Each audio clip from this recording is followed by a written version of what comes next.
Bienvenue à tous. C'est le dernier webinaire que nous aurons au niveau de la plateforme suisse des ONG. Aujourd'hui, nous allons parler de la bénéficiation. Euh, Nous avons l'interprétation simultanée en français et en espagnol. S'il vous plaît, gardez vos micros éteints durant les présentations et les interventions.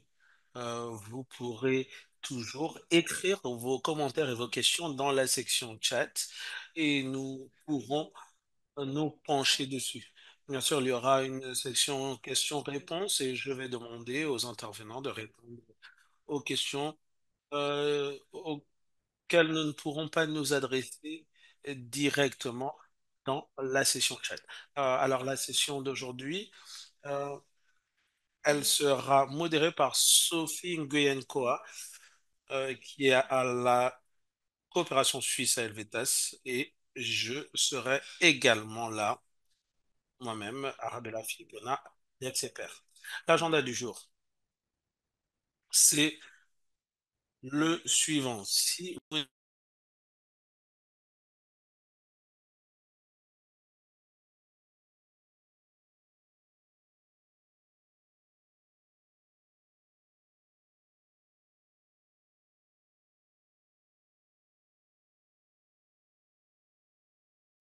Et nous allons présenter notre approche euh, par rapport à la valuation NBS, l'outil que nous avons créé. Et euh,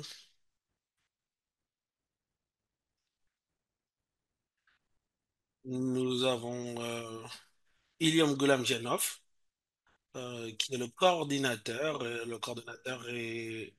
le coordinateur technique régional qui va nous présenter une étude de cas du Tadjikistan. Et nous aurons deux intervenants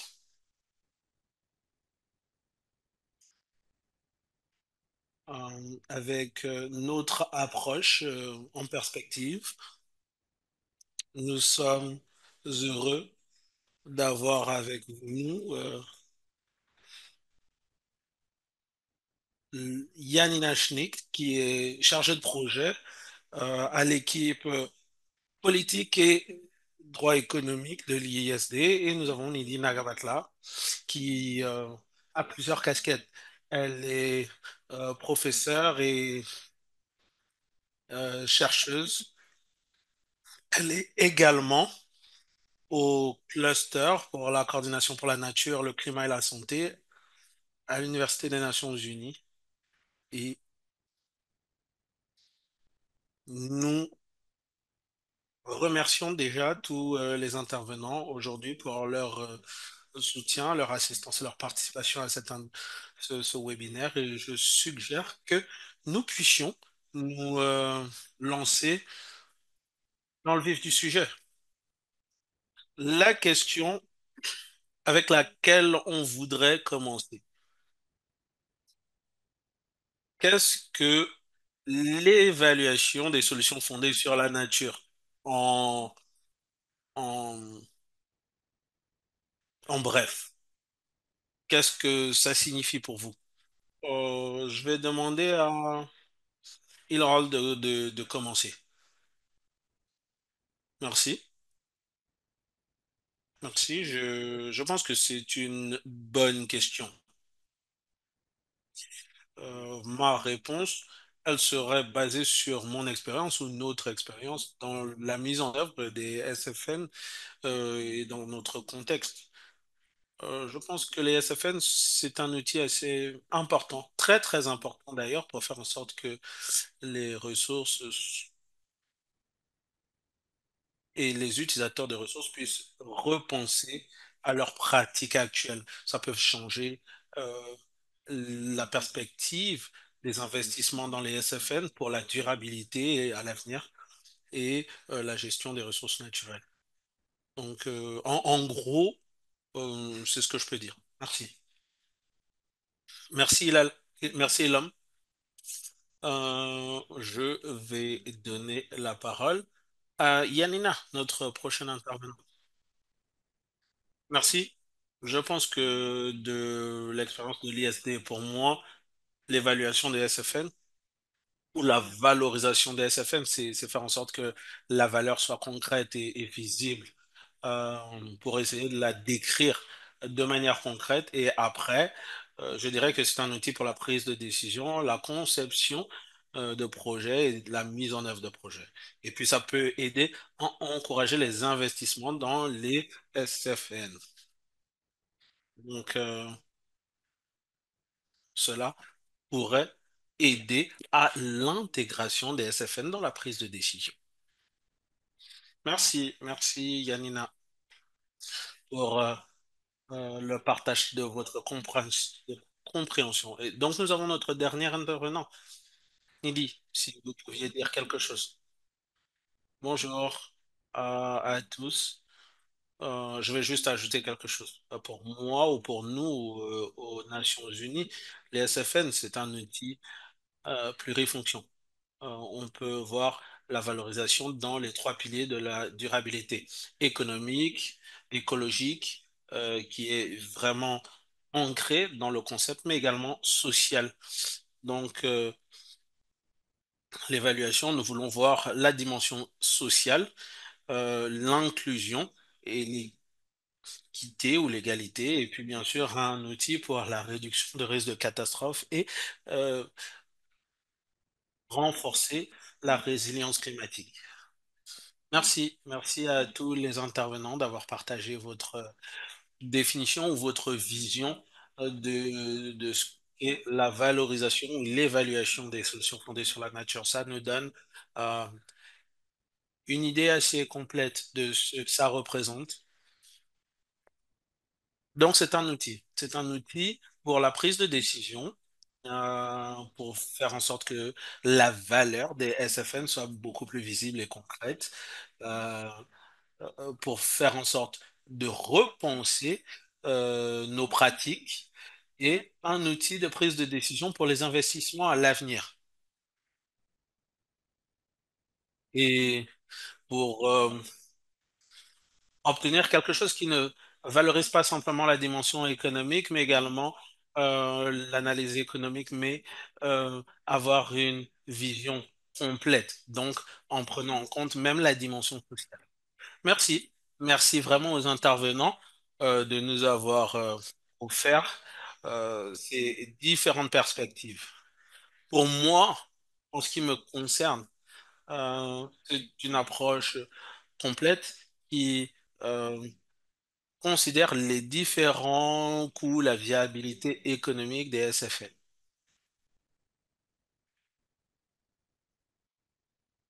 Je voudrais demander à nos participants, peut-être que c'est la toute première fois que vous entendez parler de l'évaluation SFL. Euh, c'est basé sur ce que les intervenants ont mentionné. Qu'est-ce que vous diriez euh, de l'importance des SFN? Peut-être que vous avez déjà fait des analyses de viabilité économique au sein de vos projets.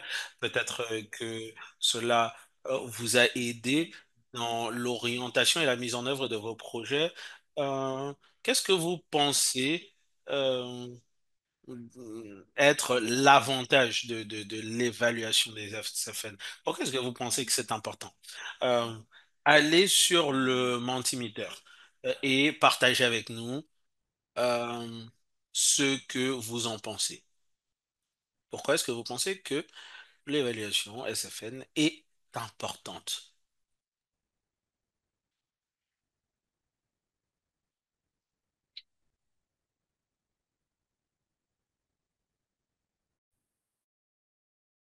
On commence déjà à avoir les premières réponses. Donc, quantifier l'impact. Des prises de décision éclairées. Nous avons la preuve de l'efficacité. Hum, Concurrencer les solutions non SFN,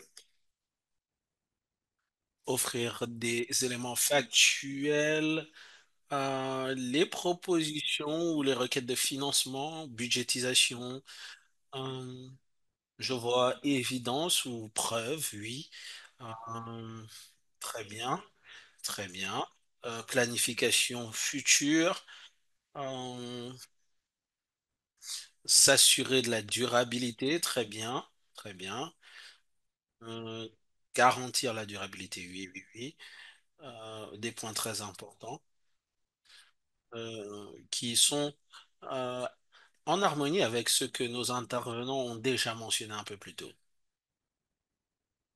Quantifier les avantages, très bien, très bien.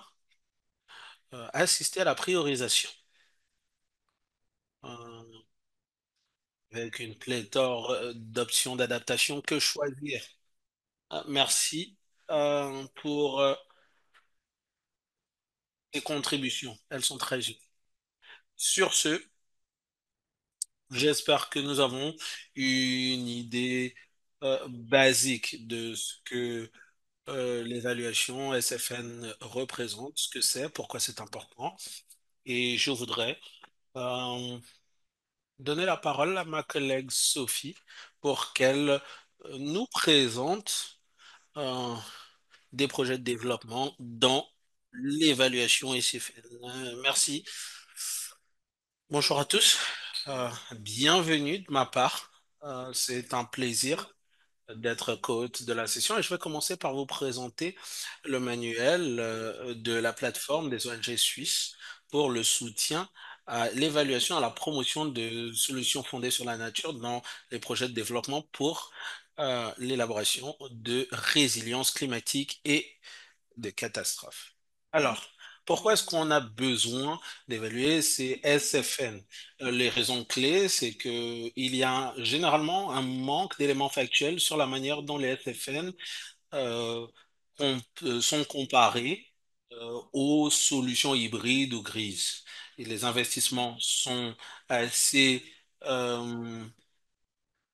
disparates et cette différence, c'est pas simplement dans la valeur des SFN, mais également dans les capacités, la vision qui doit être sur le long terme. Il y a également un manque d'harmonie dans la gouvernance, surtout en termes de distribution d'autorité, puisque la mise en œuvre des SFN expérimente souvent des déséquilibres au niveau des dynamiques d'autorité. Et puis lorsqu'on essaye de mieux harmoniser ce genre d'aspect, l'évaluation de toute la variété des avantages, des coûts et surtout aux différentes échelles, c'est assez complexe et ça prend du temps, des ressources, des capacités et ça c'est un gros défi pour les projets de développement. C'est pour ça que nous proposons d'aider à co-concevoir des SFN à travers la participation inclusive et pluripartie prenante pour offrir des orientations sur comment évaluer les solutions et prendre la décision par rapport au plus adapté à travers des analyses comparatives de ces solutions sur plusieurs dimensions de manière opérationnelle et pratique. Ce processus d'évaluation est également supposé contribuer à au plaidoyer pour l'investissement dans les SFL. L'orientation se fait sous la forme d'un manuel avec un outil euh, sous forme Excel avec des recommandations sur les approches existantes et les outils. Euh, et ici, on peut voir dans quelle situation ceci est recommandé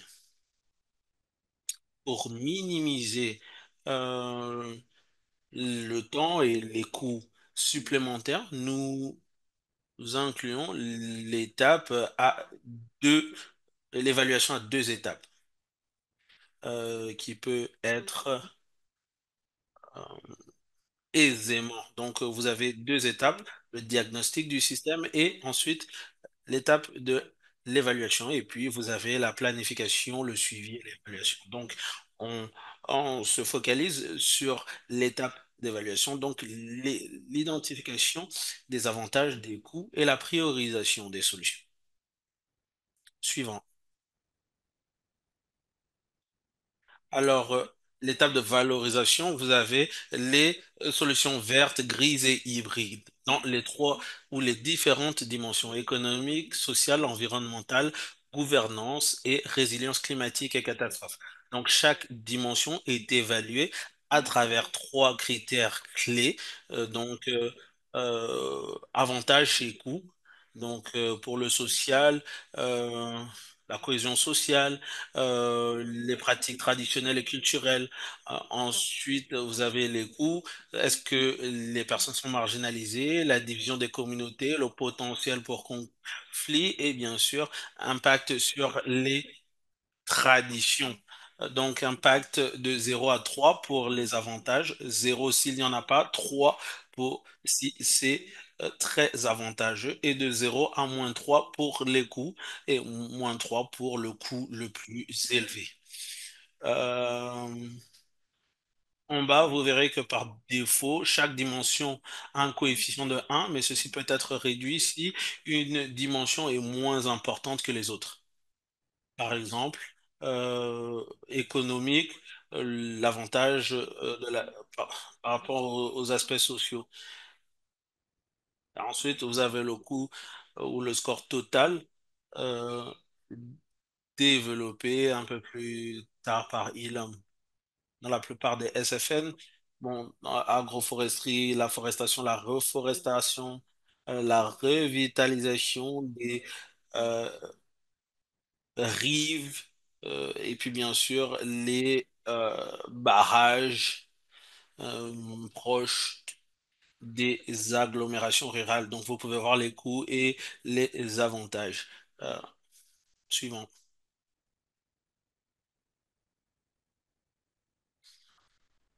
Ici, vous avez une illustration des résultats compilés des coûts euh, à- à- sur la gauche et des avantages à la droite, avec chaque dimension pour mieux caractériser la performance de la solution.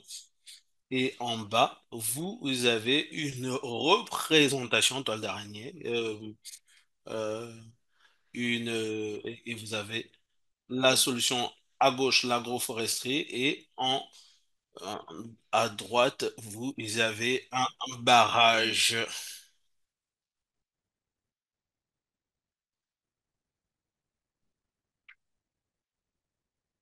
Dans le détail, comme dit dans certains aspects, parfois le détail est nécessaire si les risques d'impact sont inconnus ou importants, s'il n'y a pas assez d'informations sur les coûts ou les avantages, si il y a des désaccords sur les scores ou si la comparaison n'est pas conclusive. Donc, dans ce genre de situation, nous recommandons une approche et un outil pour chaque dimension. Et vous pouvez voir à gauche le type d'outil que nous pouvons proposer. Chaque outil est résumé dans une case que vous pouvez voir à droite, qui se focalise sur les caractéristiques clés, comment l'outil est utilisé, les compétences exigées, le temps, et puis par exemple des propositions par rapport à des SFN justes et équitables, les principes. Et puis finalement, vous pouvez voir un exemple d'évaluation économique de SFN mise en œuvre au Tadjikistan, comme illustré brièvement un peu plus tôt. Ici, vous pouvez voir l'évolution des coûts, des revenus et les revenus nets sur 20 ans.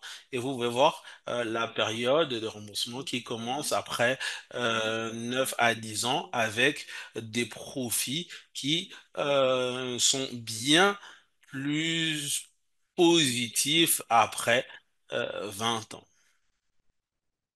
Donc, avant de conclure, si vous êtes intéressé, vous pouvez télécharger le manuel et l'outil sur la page de la plateforme des ONG suisses.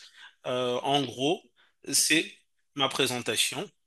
Et maintenant, On va passer à Ilham qui va présenter euh, la valorisation rapide au Tadjikistan. Merci.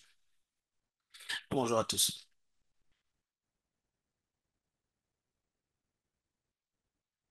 Laissez-moi brièvement décrire les outils de les résultats de l'évaluation rapide au Tadjikistan.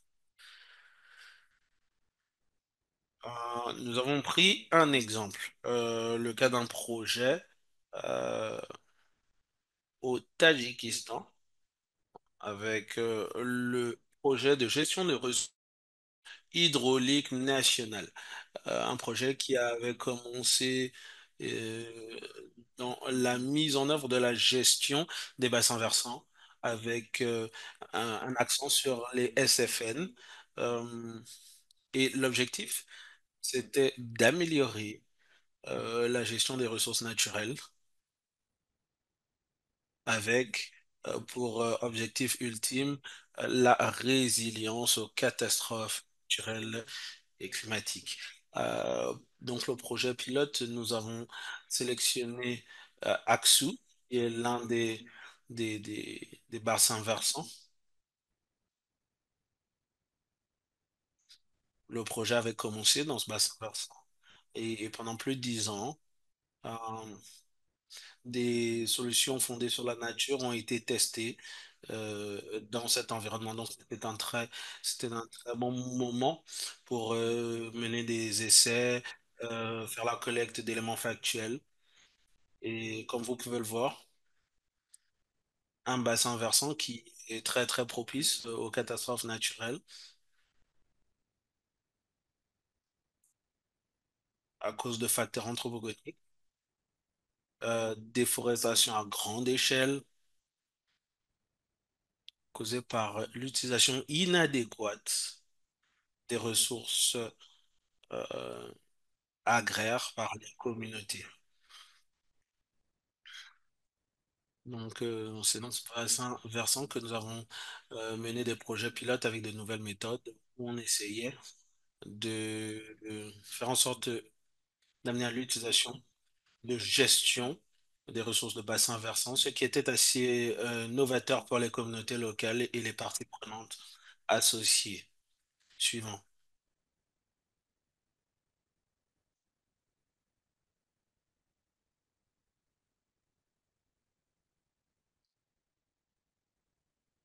Nous avons bien sûr utilisé une approche participative.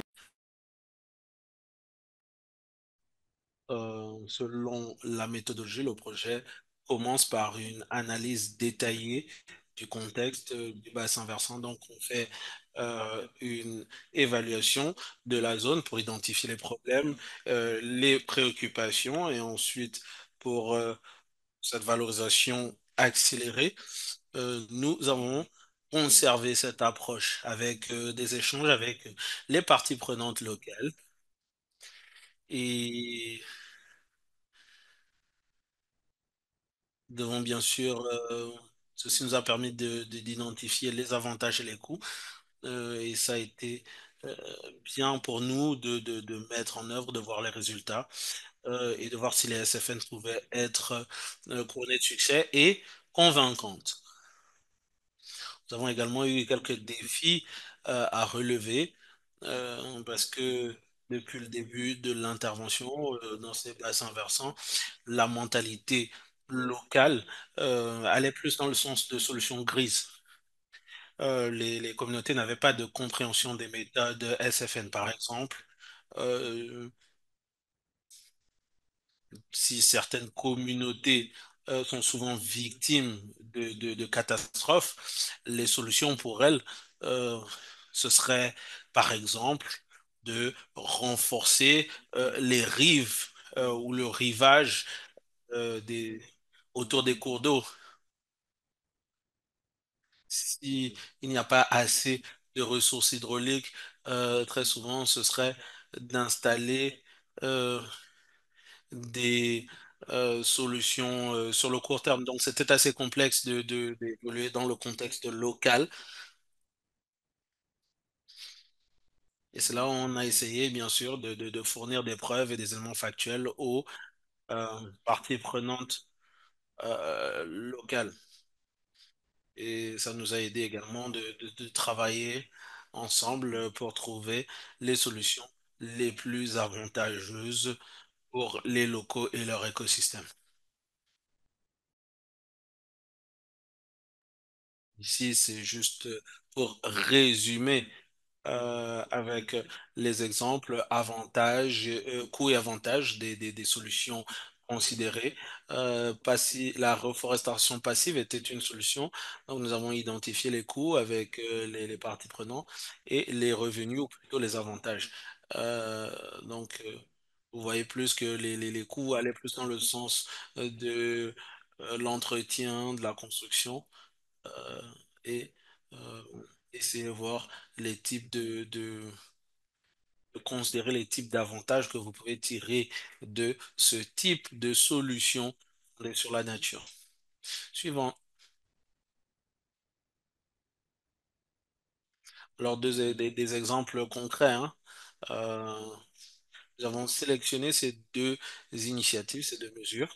Euh, alors, pour ce qui est de la reforestation passive transfrontalière, ceci fait partie des SFN, c'est-à-dire vous créez des zones protégées où les individus ne peuvent pas pénétrer et vous laissez la forêt se régénérer. C'est une solution sur le très long terme.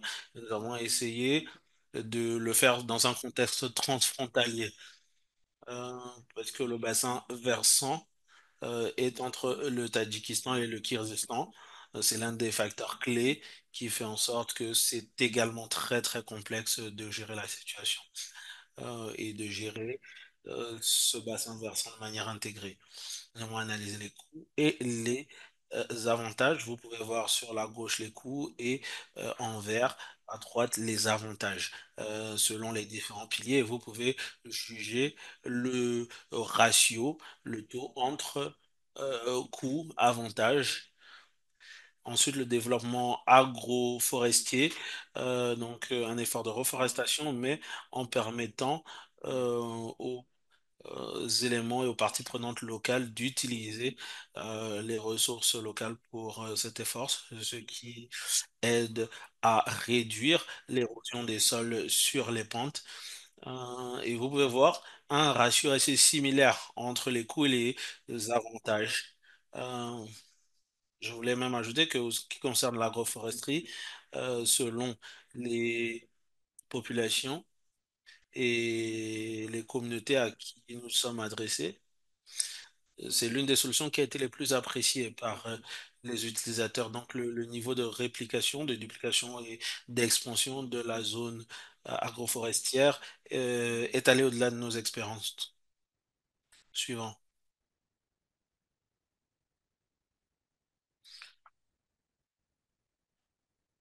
Alors, les populations locales ont utilisé différentes. Ils sont passés de céréales euh, qui poussaient avec la pluie pour le gazon permanent, euh, pour créer du fourrage pour les animaux qu'ils pouvaient d'ailleurs vendre.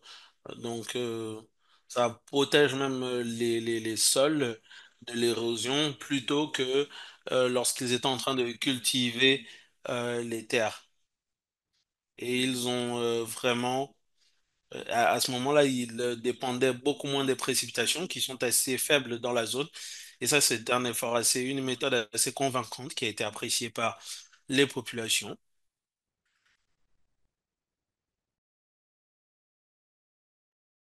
Et ceci a permis de maximiser et d'optimiser l'utilisation des ressources agraires. Suivant. Ici, on parle des exemples. Euh, Ici, on appelle ça une approche euh, à deux volets, donc pour atténuer les catastrophes. Mais bien sûr, les solutions étaient un peu plus drastiques. Donc, il fallait protéger des personnes, sauver des vies. Donc, nous avons décidé de mettre en œuvre euh, cette initiative de renforcement des infrastructures. Donc, vous pouvez voir, par exemple, que pour la protection des rivages, euh, les coûts étaient assez économiques. Les coûts étaient assez importants dans le secteur économique, énormément d'investissements. Mais si vous regardez aux avantages, les avantages sont beaucoup plus élevés dans le domaine de la protection des vies humaines. Et puis, finalement, un autre exemple, euh, une autre alternative. euh, C'est-à-dire de convaincre les personnes de ne pas nécessairement couper des arbres pour le bois de couper de chauffe. Malheureusement, ils ont besoin de cette ressource, donc il a fallu euh, un mécanisme où nous avons favorisé la plantation de saules pleureurs qui pousse plus rapidement. Donc vous voyez que les avantages sont assez élevés en ce qui concerne le domaine environnemental avec zéro coût.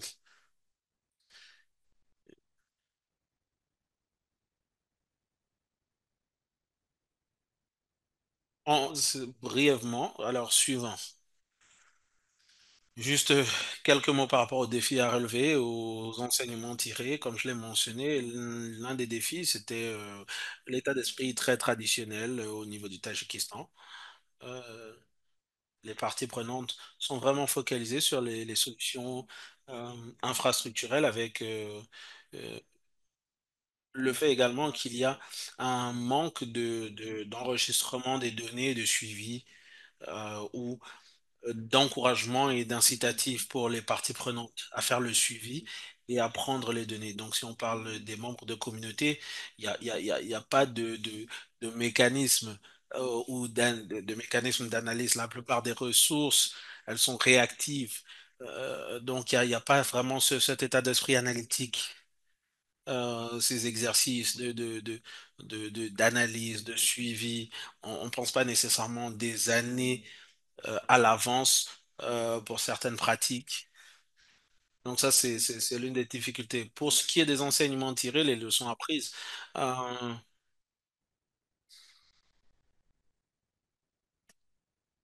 ça a été un bon outil pour convaincre les utilisateurs de ressources de changer les pratiques conventionnelles pour avoir des écosystèmes beaucoup plus sains et bénéficier de protection contre les catastrophes. Une autre chose qui était importante par rapport à cet outil, c'est que il fallait garantir et se rassurer que cet outil était adapté au contexte local pour ajuster. Ça doit être fait. Et puis, il y avait un besoin de soutien externe de la part des parties prenantes. Il y avait énormément d'explications, de- d'instructions à donner pour que les parties prenantes puissent comprendre comment l'outil fonctionne.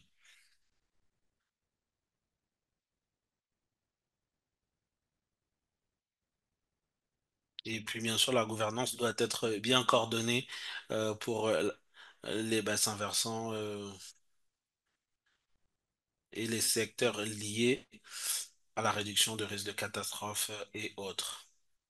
Donc voilà ce qui est peut-être dit du contexte du Tadjikistan. Merci, merci Sophie pour votre présentation.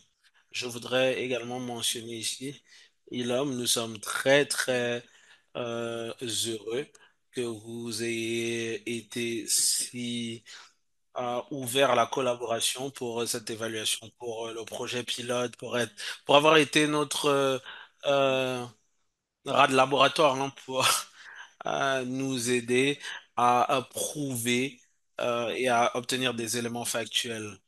Euh,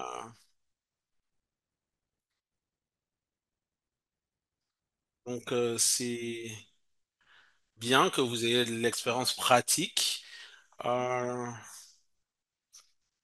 et je voudrais aller à la question de Sarah. Premièrement, euh, c'est vrai que ce n'est pas un processus rapide, mais est-ce que, Ilham, vous pourriez nous dire combien de temps ce processus vous a pris à vous et à votre équipe avec les parties prenantes? Euh, Quelle est la durée moyenne du processus? Je ne sais pas quels critères utiliser, euh, mais en ce qui concerne la durée, ça dépend de la taille de votre groupe de parties prenantes. Et je mentionnais également que l'état d'esprit n'était pas nécessairement favorable à l'utilisation de SFN. Donc, on a dû passer énormément de temps, surtout avec les utilisateurs de ressources et les membres de la communauté. Ça prend du temps d'expliquer c'est quoi l'évaluation, la valorisation, montrer comment l'outil fonctionne. On parle de score et de noter, expliquer comment le système fonctionne. Et on a pu le faire ensemble parce qu'avec certaines parties prenantes, c'est beaucoup plus facile qu'avec d'autres. Si vous parlez d'institutions gouvernementales euh, ou les personnes qui sont en charge de la gestion hydraulique, des ressources hydrauliques, c'est beaucoup plus facile de leur parler de ça parce que ce sont des professionnels. La difficulté, ça vient des membres de la communauté. Vous devez passer deux ou trois réunions avec différents groupes pour leur expliquer, revenir, expliquer, vérifier, leur donner du temps pour qu'ils puissent se pencher sur l'outil, réfléchir et scorer ou noter les différents aspects. Euh, donc, on peut prendre 2 mois juste pour Axou. Euh, mais ça peut prendre du temps pour couvrir toute la zone. Mais vous référez également à l'analyse économique détaillée. Euh, Premier exercice dont vous parlez.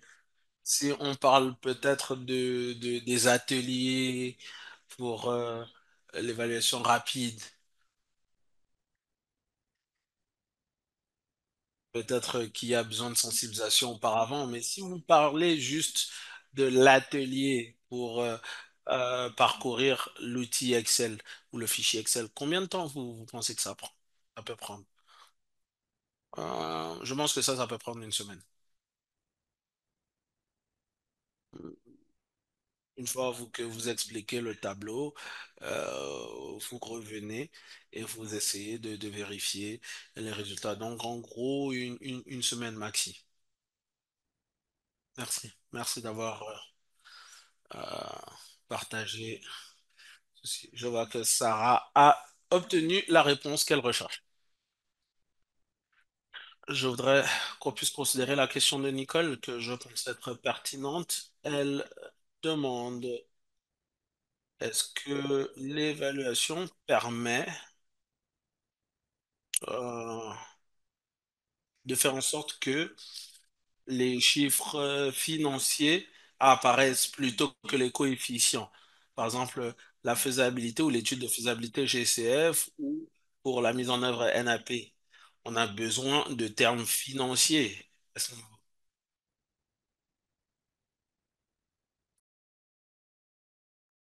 Merci, Nicole. On ne peut pas nécessairement, malheureusement, transférer les coefficients en valeur financière. Cependant, c'est pour cela que nous proposons l'évaluation détaillée lorsque nécessaire. Par exemple, pour la dimension économique, il faudrait une analyse financière et économique. Pour l'aspect social, ça pourrait être une analyse transversale des avantages ou alors euh, les prix de marché, la modélisation de prix, etc. pour une autre analyse. Donc, c'est pour ça que j'ai présenté le guide ou le manuel euh, comme une possibilité de comparer les solutions à travers l'évaluation rapide. Mais maintenant, s'il y a des besoins spécifiques tels que ceux que vous mentionnez, on ne peut pas éviter de passer par une analyse beaucoup plus détaillée. Merci, Sophie.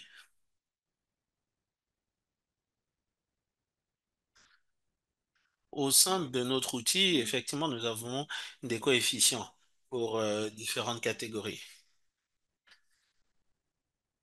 Et c'est une approche, une évaluation pluripartie prenante, euh, de 0 à 3 par ordre d'importance.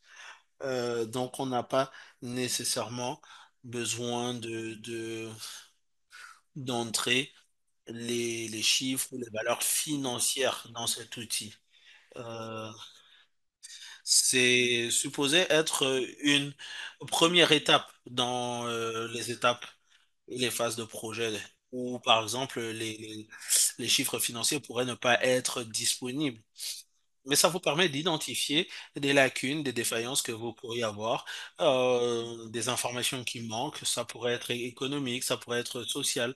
Vous peut-être que vous devriez évaluer l'accessibilité du projet ou de la solution en termes de potentiel de conflit, les défis potentiels dont nous devrions être conscients. Donc, où se trouvent les risques par rapport aux options, aux solutions que nous avons sous la main. Donc, je pense que c'est quelque chose qui vous aide à ce niveau. Je ne vois pas d'autres questions dans la section chat. Je pense qu'on va remercier Ilham et Sophie pour leur présentation. Et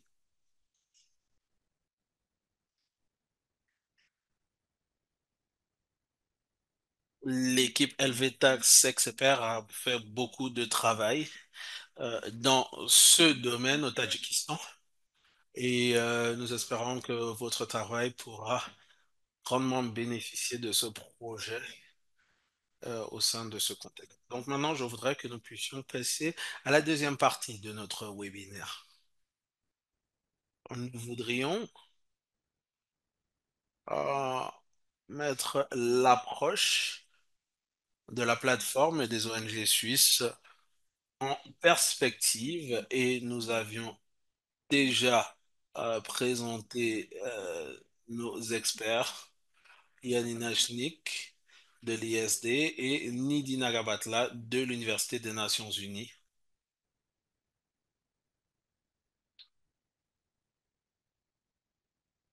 Alors, je vais donner la parole à Yanina en premier pour qu'elle nous fasse une présentation sur l'approche ISD et euh, la comparaison avec la plateforme suisse des ONG. Merci Arabella.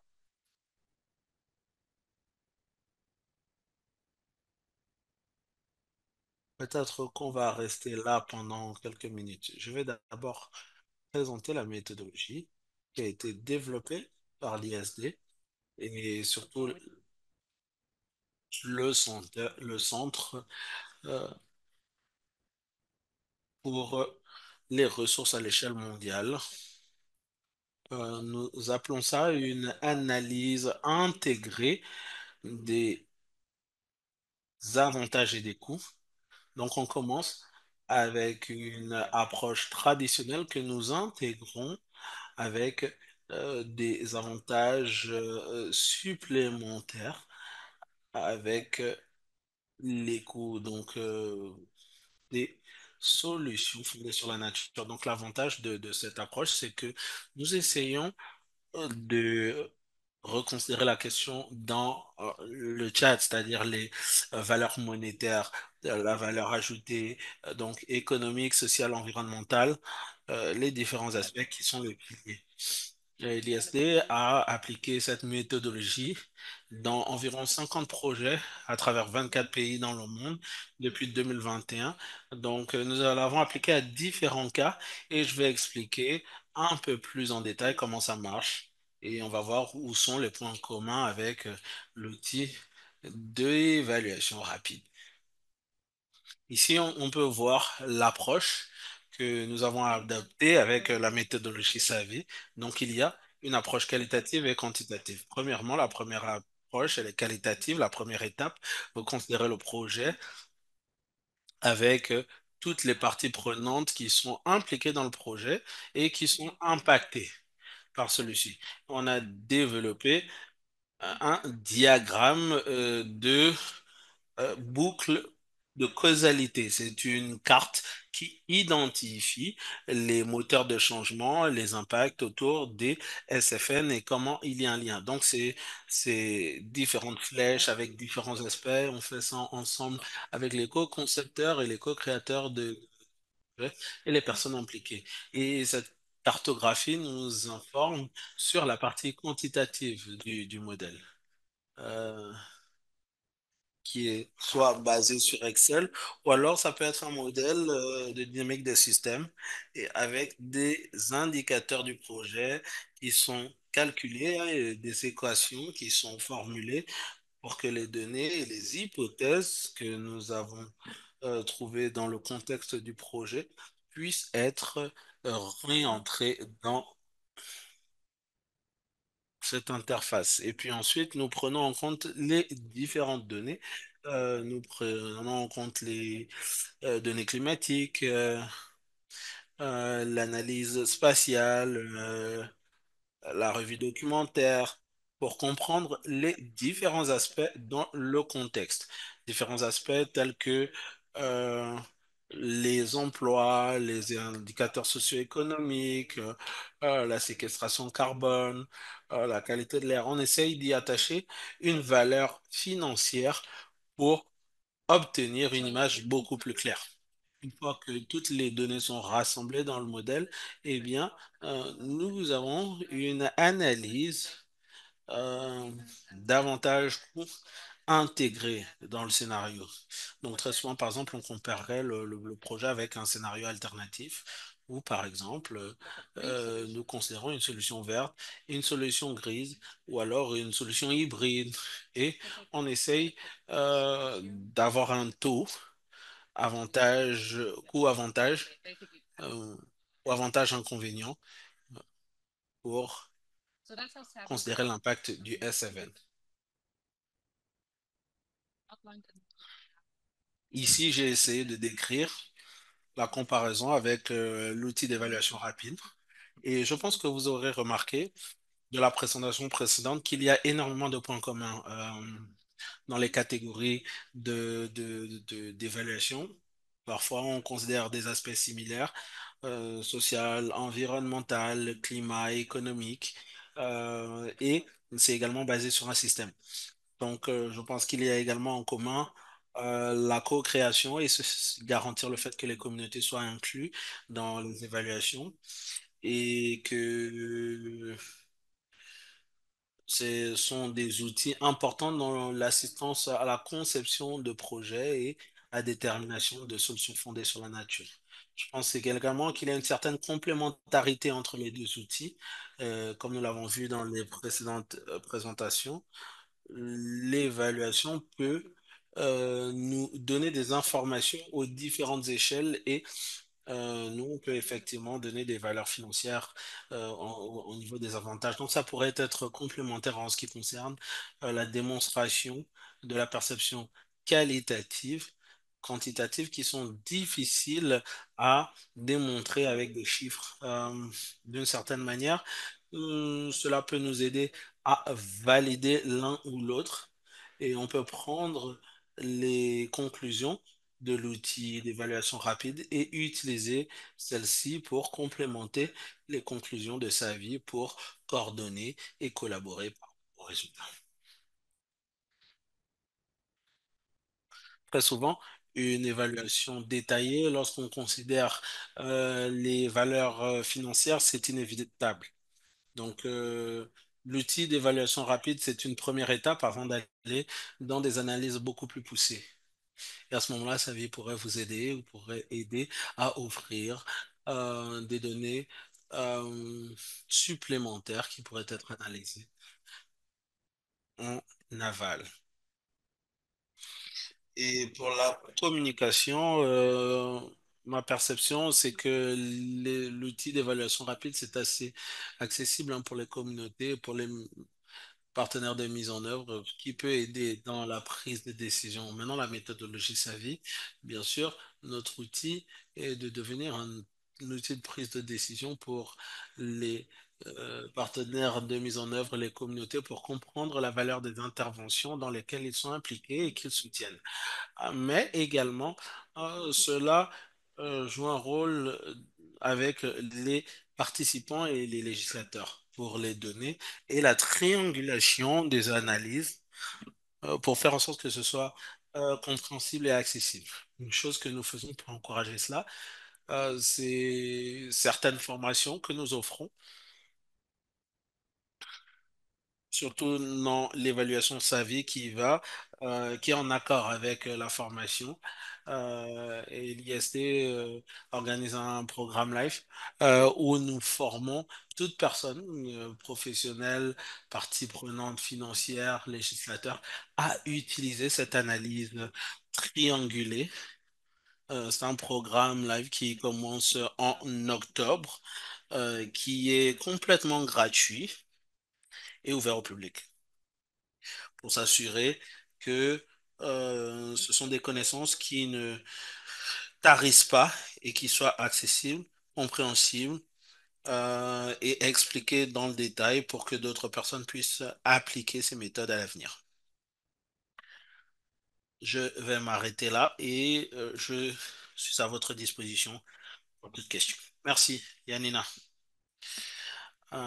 C'est très très bien de voir ce genre de complémentarité et les synergies possibles entre les deux approches. Merci. Et maintenant, je donne la parole à Nidhi pour la recherche. Nadine, Nidhi, allez-y. Je voulais également mentionner que certaines des choses que je vais partager reflètent le rôle de PDR et vont dans le sens, je vais également reconnaître la contribution d'autres institutions académiques pour l'existence de cet outil. Donc ici, c'est également le site internet de PEDRR avec protéger les individus des catastrophes à travers les SFN, avec les experts et les agences régionales rassemblés pour la facilitation des échanges, du dialogue, de la co-création de connaissances. Et une des choses que je voulais mentionner, c'est l'accent sur la réduction de risques écologiques ou basés sur les écosystèmes. Un concept, une bourse qui est là depuis 2005 comme les services écosystémiques et l'approche des services écosystémiques a été ancrée dans certains agendas de gouvernance, l'adaptation, la résilience climatique, la gestion des écosystèmes. Je pense que c'était juste une étape pour faire en sorte que le contexte RRC et les défis environnementaux et que l'outil ait un impact sur la réduction de risques en... Donc, Vous pouvez aller sur le site internet de PEDR, voir les cas pratiques, les projets, les rapports et avoir accès à des experts qui parlent spécifiquement de la mise en œuvre et de l'exploration de l'éco-DRR. Si vous voulez en apprendre plus, vous pouvez même voir que cette approche, elle a été mise à échelle à différents projets. Je vous encourage et j'encourage certains des participants à essayer de signer euh, ceci pour avoir accès à plus de connaissances, comment appliquer ceci et faire en sorte que ce soit un outil complémentaire dans les solutions fondées sur la nature. Et pour comprendre le concept de d'outils complémentaires qui peuvent aller dans différents cadres de réduction de risque. Et c'est également pertinent pour la plateforme suisse. Donc, je voulais mentionner ceci. Ce sont des choses qui nous donnent des mécanismes d'orientation aux États membres, aux communautés, pour leur montrer euh,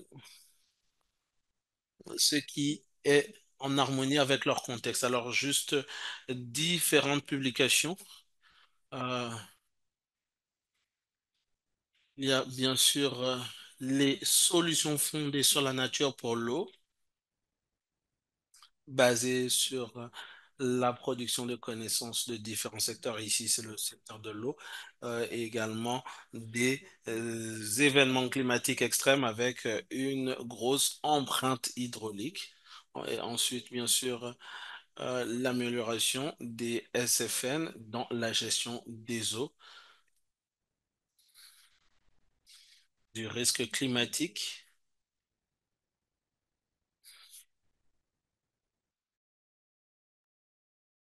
Donc, nous avons ciblé également la communauté des ingénieurs parce que, bien sûr, les SFN doivent quand même avoir une composante technologique et écologique. Donc, essayer de concevoir un outil que les scientifiques peuvent comprendre et le génie naturel et positif, c'est une composante à prendre en compte. C'est un rapport qui sera bientôt disponible lors de la semaine climatique à New York. Comment échanger avec la communauté des ingénieurs alors que nous intégrons les solutions fondées sur la nature, les codes RR et les mécanismes dans les solutions de durabilité. Et puis, finalement, juste pour faire référence à certaines caractéristiques et principes que nous respectons, que nous révisons, que nous définissons pour le discours de la communauté des ingénieurs pour la nature.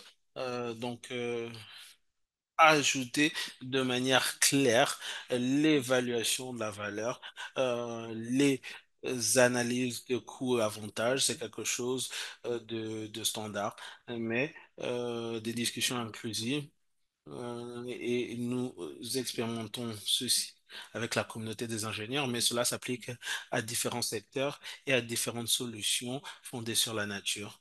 Je pense que la gouvernance, les modalités de gouvernance et les initiatives au niveau européen nous amènent ce genre de documentation pour un module de passage à l'action et d'engagement. Faire en sorte que cela passe d'un niveau régional au supranational, au niveau national et régional, communautaire. Donc, c'est le type de juridiction, le type de jurisprudence auquel les législations mettent plus euh, d'impact et d'implication. Je vais m'arrêter ici. Merci Nidhi d'avoir mentionné votre perspective.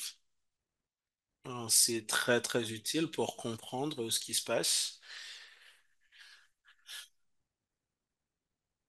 Ici, nous voudrions mentionner que le PEDR est membre de la plateforme des ONG suisses pour la réduction de risque de catastrophe. Et sur ce, nous avons conclu la partie présentation.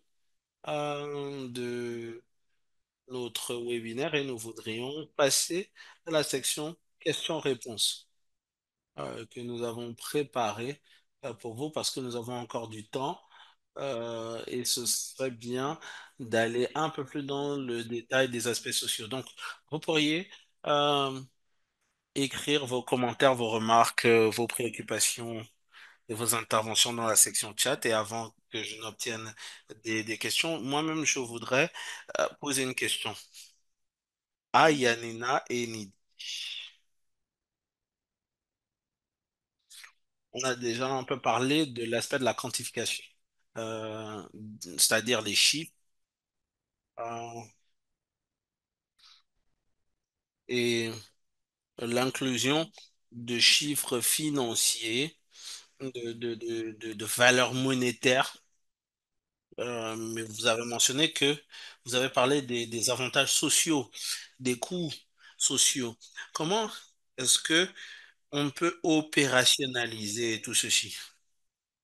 Est-ce qu'on peut continuer avec les perceptions et créer un certain type de notation ou est-ce qu'il y a des méthodologies qui nous permettraient de transformer tout ceci en euh, chiffres financiers et monétaires quantifiés? Est-ce que cela est nécessaire? Est-ce que c'est utile? Donc, quelles sont les méthodologies, premièrement?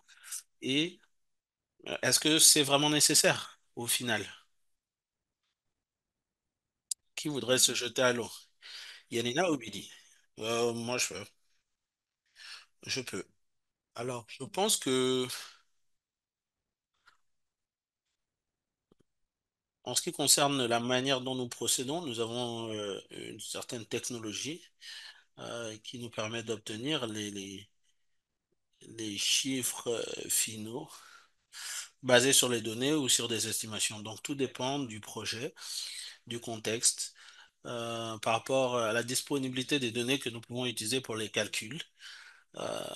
Ça peut dépendre des contributions des parties prenantes du projet, parce que ça dépend également de ceux avec qui nous co-créons euh, la plateforme. Et puis, bien sûr, il y a des projections. Parfois, nous estimons des chiffres sur de très longues périodes de temps. On peut parler de 25 à 30 ans. Et il y a certaines hypothèses qui peuvent être faites par rapport aux projections climatiques, d'inondations ou des données assez complexes que nous devrions considérer sur les valeurs à utiliser. Donc, je pense que nous tentons de créer un peu plus de certitude dans un environnement très incertain. Et je dirais que c'est là où euh, les valeurs se trouvent. Je pense que euh, les SFN ajoutent de la valeur, mais pour pouvoir convaincre qui que ce soit que c'est la solution la plus viable économiquement, ce qui est souvent le cas, hein, si on considère avec les solutions prises, le plus souvent. Si je parle à une partie prenante financière, en général, ils veulent voir des chiffres. Donc, je pense que la question, c'est qui l'audience et quel est l'objectif? Parce que la perception, c'est très utile dans la conception de projets, pour la mise en œuvre de projets, ceux qui travaillent avec les communautés pour s'assurer que les projets sont en harmonie avec la communauté, comment ils voient les choses, comment ils sont impactés. Mais notre objectif, c'est également d'encourager l'investissement financier dans les SFN. Et pour ce genre de raisons, il faut à introduire des valeurs monétaires ou financières. Merci. Merci, Yanina.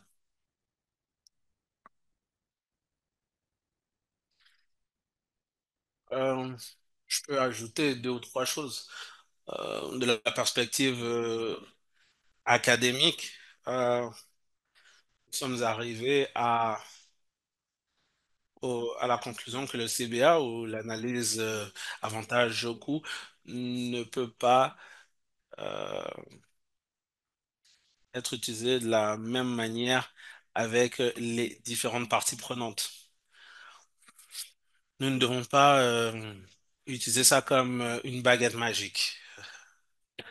Parfois, euh, les avantages ne peuvent apparaître que dans 10 ans, 15 ans, comme ceux qu'on nous a montrés un peu plus tôt.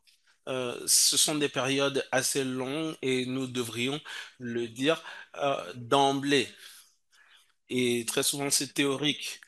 Parfois, il faut considérer la continuité, les solutions infrastructurelles, la technologie, les solutions hybrides et les solutions fondées sur la nature. Bien sûr, il y a un seuil où les solutions hybrides peuvent jouer un rôle intermédiaire pour que les solutions fondées sur la nature puissent arriver à maturité et fonctionner.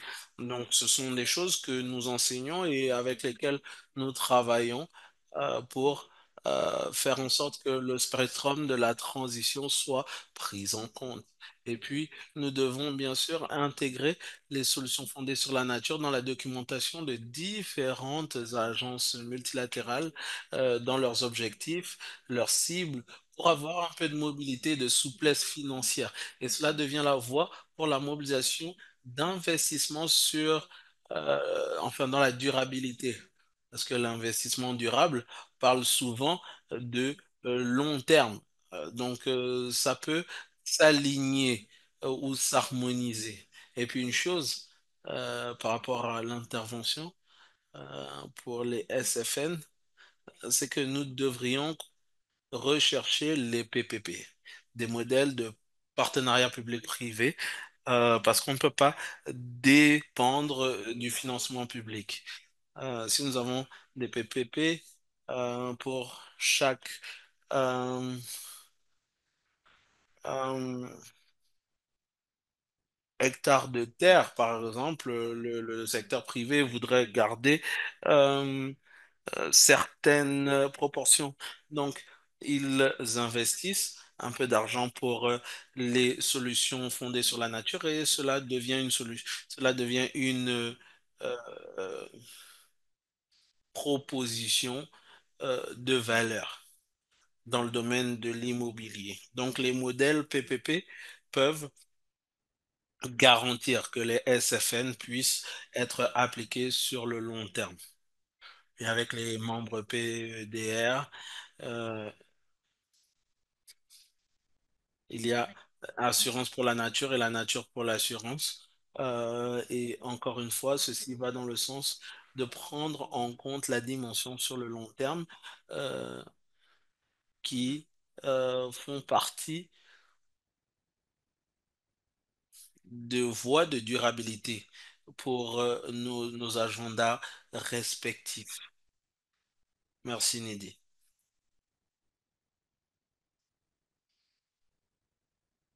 Il y a une question d'Alexandre.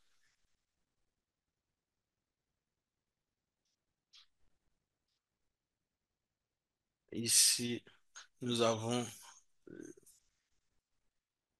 euh, assigner des valeurs monétaires pour la CBA, c'est important pour les investisseurs et et les analyses financières qui démontrent la bancabilité ou le retour sur investissement. Est-ce que l'ISD offre des méthodes ou des outils qui vont dans ce sens? Oui, c'est vrai que l'analyse financière, c'est important. Euh, Malheureusement, euh, nous n'avons que très peu de temps pour en parler, mais nous avons une composante financière de l'évaluation SAVI avec l'analyse financière inclus et également des aspects tels que le retour sur investissement. Nous avons bien sûr une équipe financière dédiée, un département impliqué dans le développement de l'évaluation SAVI, la méthodologie et autres. L'idée, c'est de démontrer la bancabilité d'un projet et pour aller dans le sens de ce que Nidhi disait, je suis d'accord. Les solutions hybrides doivent être en général des solutions temporaires qui peuvent montrer effectivement le plus grand retour sur investissement. Donc, il faut combiner les FSN avec les solutions grises, atteindre le juste milieu.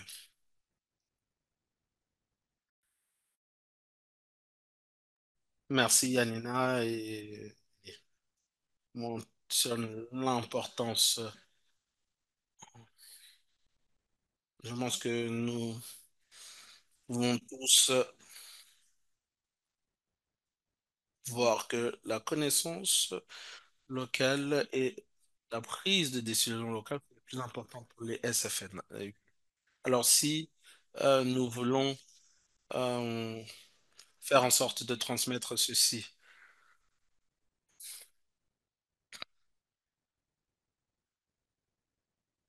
peut-être se focaliser par exemple sur les valeurs culturelles et les FSN, quelle serait votre tactique pour intégrer ou vendre les FSN, euh, même s'il n'y a pas d'avantage quantifiable ou financièrement visible? Quelle serait votre stratégie pour vendre ces solutions et faire en sorte que les investisseurs, les bailleurs de fonds potentiels, le secteur privé puissent être sur la même longueur d'onde? Est-ce qu'il y a une stratégie que vous trouveriez porteuse euh, d'avenir? Peut-être deux points à partager. Le discours émergent venant du côté des négociations climatiques, à- donc les dégâts non économiques, les avantages non économiques pourraient être euh, intégrés. Et ça pourrait être une voie pour justifier et intégrer les avantages non économiques. Et les avantages non économiques ne sont pas nécessairement les avantages non financiers. Donc, il y a bien sûr des études qui considèrent ces aspects. Une autre chose, c'est la valeur culturelle. Si vous voulez, par exemple, les communautés autochtones ou les communautés reculées qui sont exposées à de multiples catastrophes naturelles et à l'impact du changement climatique, ils sont les plus à même de mettre en œuvre les SFN. Pourquoi? Parce que, un, euh, leur profil de risque euh, par rapport à des paysages urbains densifiés, c'est différent. Si vous avez une communauté éloignée et que le coefficient de risque est médian ou bas,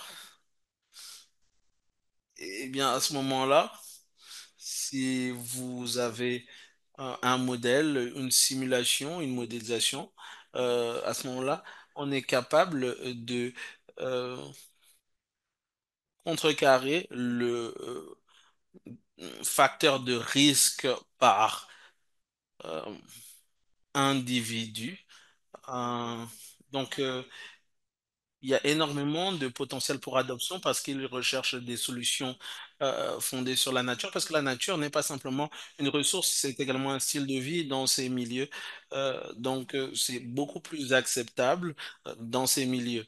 Et numéro deux, parce que le profil de risque de communautés qui ne sont pas nécessairement denses, il y a euh, une analyse qui fait en sorte que les solutions fondées sur la nature soient beaucoup plus favorables dans ces communautés. Donc, je pense que euh, nous avons plus de preuves et on peut évaluer comment les FSN peuvent être mises à échelle et utilisées dans ce genre d'environnement. Merci, Nidhi.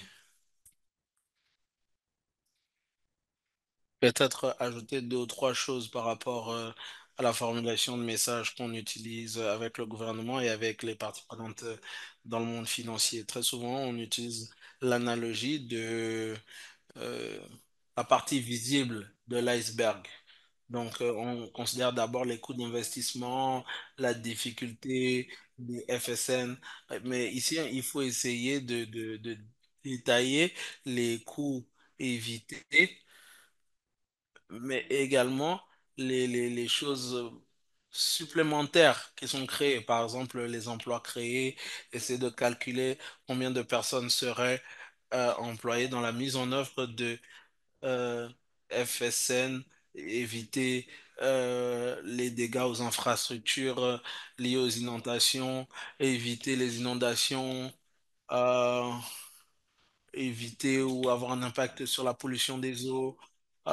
Donc, je pense que tout cela, ça dépend de l'explication des coûts spécifiques pour qu'on puisse ressortir avec des avantages nets au final. Et puis, bien sûr, les avantages sociétaux économiques. Euh, Santé, économique, très très important pour les agendas gouvernementaux et l'élaboration de politiques, ce qui amène à différents secteurs. Mais ici, nous essayons de montrer aux législateurs l'importance de garder tout ceci à l'esprit. Même si, de manière visible et concrète, au départ, vous n'avez pas tout ça en tête. Donc, on essaie de visualiser la partie visible de l'iceberg en se rassurant que tout ce qui est en dessous de la surface euh, puisse être des avantages beaucoup plus importants que l'investissement visible au départ. C'est une très très belle analogie. Euh,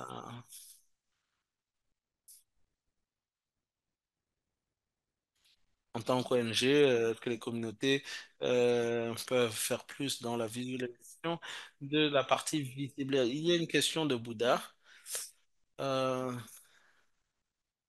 Quels sont les défis et les limites?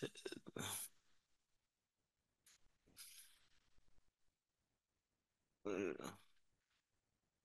Je suis en train de considérer Sophie et Ilham. Euh, Vous avez de l'expérience, Ilham, dans l'analyse CBA. Est-ce que vous voudriez vous jeter à l'eau?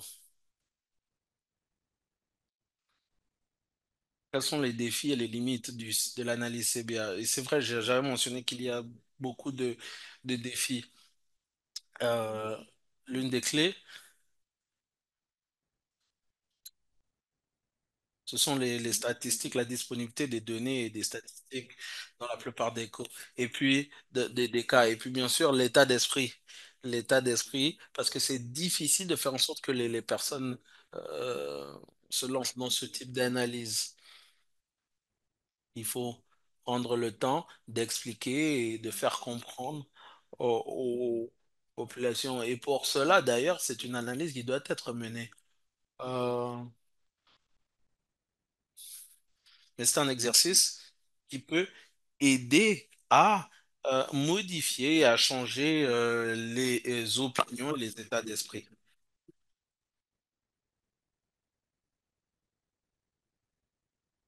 surtout dans les zones rurales. Ça a un grand impact. Merci, Elam. Je pense que vous l'avez dit de manière assez agréable. Les défis en termes de disponibilité de données et l'opportunité de changer l'état d'esprit des différentes parties prenantes.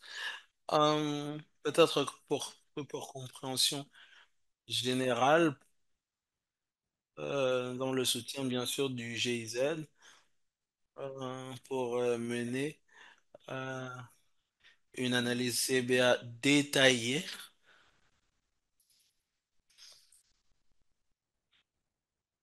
et pour une approche complète de la valorisation. Si je pouvais ajouter quelque chose. Oui, il y a des défis et des limites. Surtout si on essaye de mettre des chiffres sur tous les aspects et dans toutes les dimensions. Mais comme je l'ai dit un peu plus tôt, les défis en termes de gouvernance, en termes de dynamique d'autorité, en termes de distribution de cette autorité et durant les négociations, ça peut être négligé lors des analyses CBA et c'est pour ça que le manuel a pour objectif d'offrir l'opportunité à différents types de parties prenantes de la communauté, les officiers, les agents gouvernementaux, de discuter les uns avec les autres et d'échanger sur des SFN, de savoir ce que c'est, de les évaluer, d'essayer de garantir que toutes ces dimensions soient prises en compte.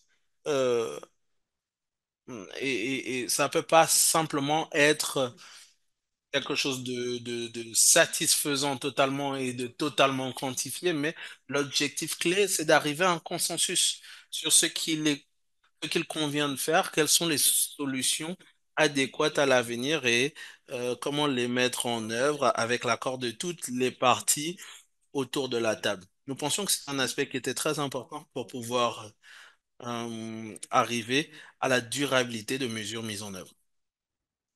C'était juste pour ajouter à ce qui a été dit un peu plus tôt. Merci. Merci, Sophia.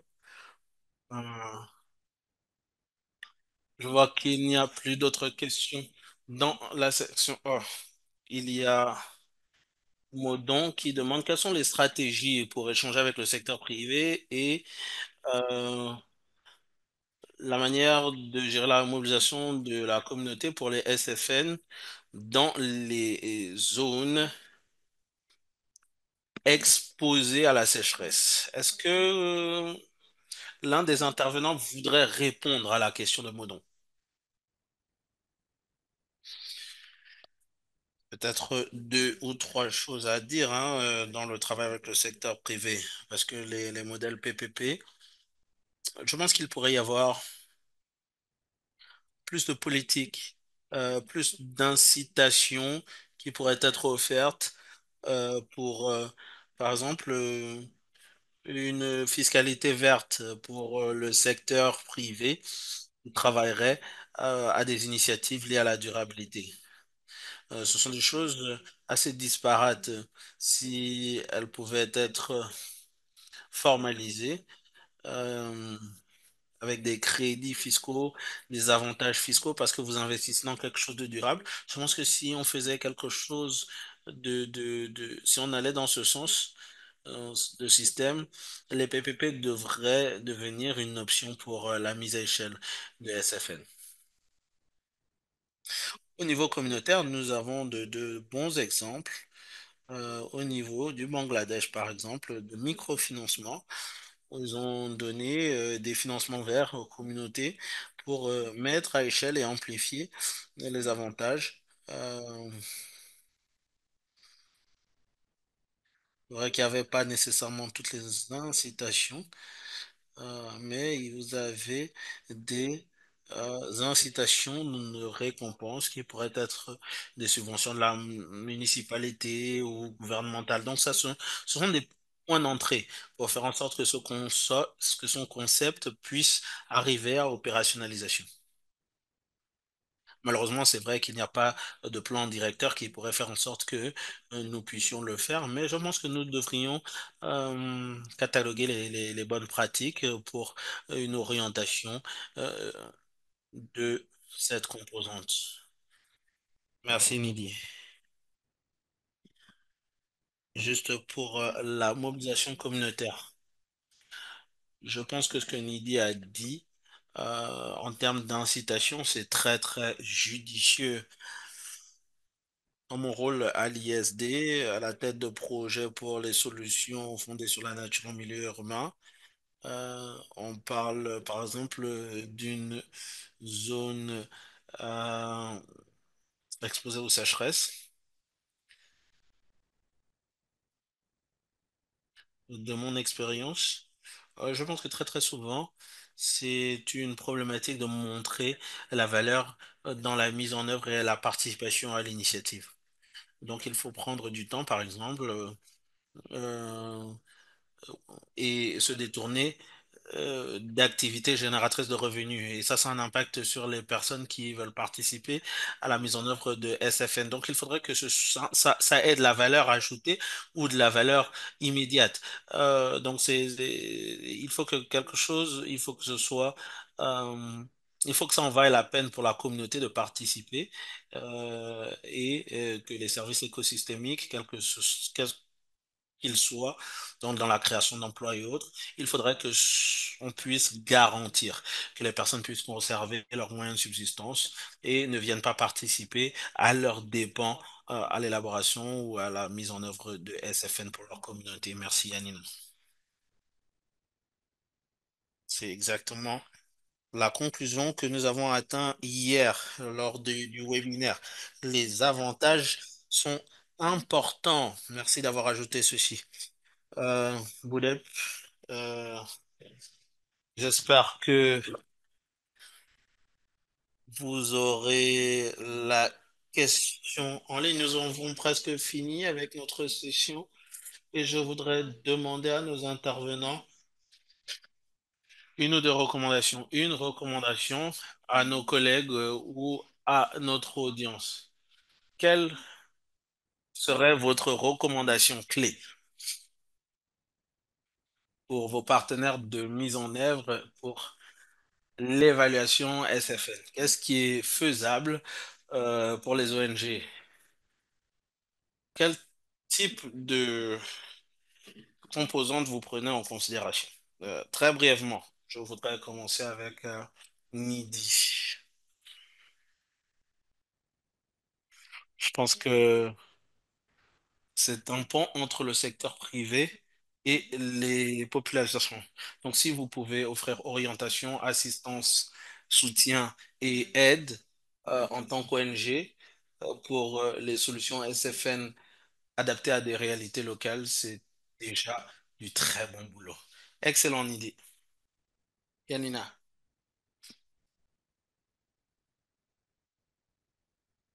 je pense que ce sur quoi nous pouvons tomber d'accord, c'est que l'évaluation des SFN devrait devenir une partie intégrante de la prise de décision pour les législateurs, les financiers.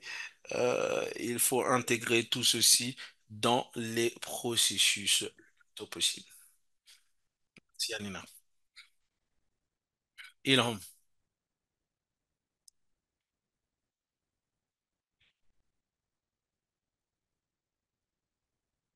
il y a eu tellement d'expérience sur la plateforme et l'approche de la RC. Vous avez bien sûr vu les hauts et les bas.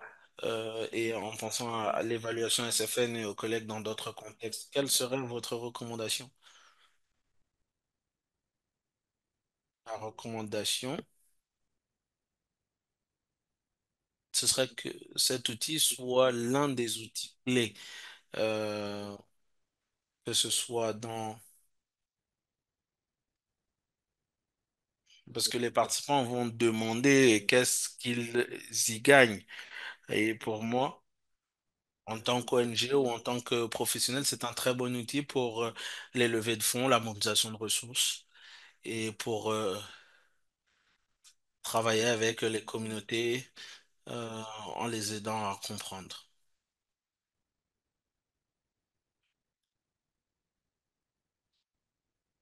pour les bonnes pratiques et pour le changement d'état d'esprit, euh, changement de comportement à la vie.